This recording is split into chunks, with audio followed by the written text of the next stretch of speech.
dips can build a chest that looks noticeably different from regular pushing exercises. But ring dips take that even further, because when done right, they can transform your chest in a completely different way.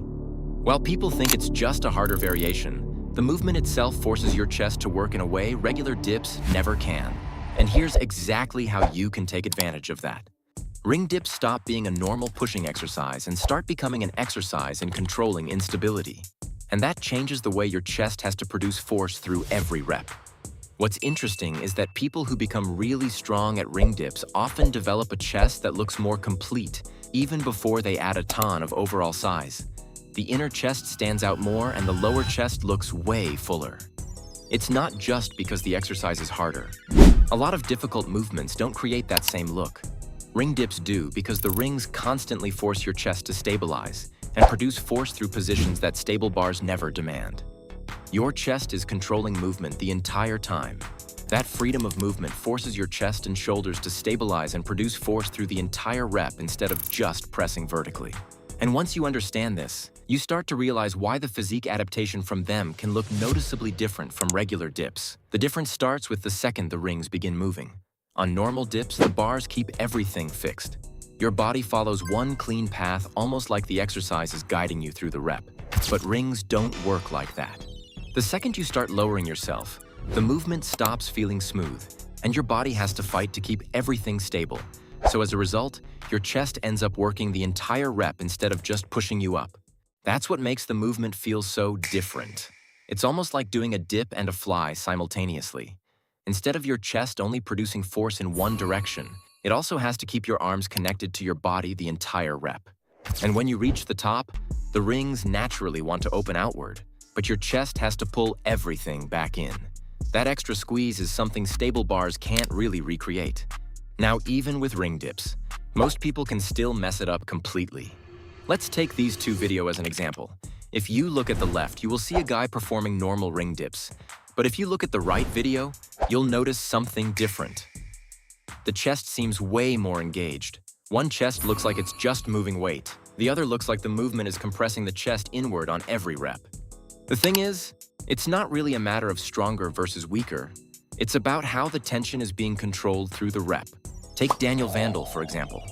His ring dips don't just look harder, they look different. At the bottom, he allows the rings to open slightly, which creates a much deeper stretch across the chest, almost like the bottom of a fly. But as he presses upward, he reverses that movement completely. He actively pulls the rings back inward and finishes with an aggressive contraction at the top. And that changes the entire look of the movement. One version looks like someone moving their body through space.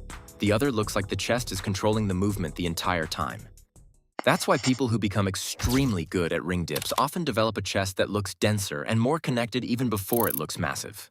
So if you actually want this effect, you can't treat ring dips like just another chest exercise. Because the second you do, they stop working the way they're supposed to. Most people think progression is just adding reps or weight. But with rings, that mindset is exactly what kills the stimulus.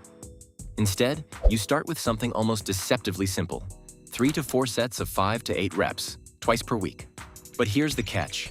Every single rep has to look controlled, not impressive. If it looks powerful, you're probably missing the point. The descent should feel like you're resisting chaos, not dropping into a dip. The bottom is where instability exposes everything. And the press isn't just pushing up, it's actively pulling the rings back in toward your body like you're trying to close them as you rise. Now, this is where most people completely mess it up. They get stronger, but they don't get better at the movement, so their chest never actually changes the way it should. That's why progression here is not heavier first. It's cleaner first. Once you can stay stable through the full range without the rings drifting or your shoulders taking over, then you start evolving the stimulus. Slow the lowering phase and extend time under tension at the bottom, where the stretch actually builds the tissue. Only after that, you start adding reps or weight. Because if you reverse that order, you don't build a different chest. You just turn ring dips into unstable bar dips and you lose the entire point. The real progression isn't visible on a plate or a rep count. It's how little your body fights the instability each session. In the beginning, your body fights the instability every second. You spend all your energy trying to keep the rings from drifting or moving, but session after session, something changes. The movement becomes way more controlled. And that's when the physique changes too. Because the biggest mistake people make with ring dips is treating them like a normal exercise where the goal is just to complete reps. when the real goal is learning to completely control the instability itself. Final rule: ring dips only build a different chest when you stop thinking of them as reps and start thinking of them as control under instability. The moment you lose control of the rings, the exercise stops training your chest in the way that actually creates that look. It doesn't matter how deep you go or how many reps you hit. If you're not owning the movement through the entire range, especially the stretch and the squeeze, you're just doing unstable dips, not ring dips. And if you want to take your upper body even further, I put together a free guide with 5 tips for explosive pull-ups that most people completely miss. It's the same idea of controlling movement instead of just surviving it. I put the link in my description or pinned comment. Also, here's a video about high reps pull-ups. Because at the end of the day, high rep pull-ups don't just build strength, they create a different upper body entirely.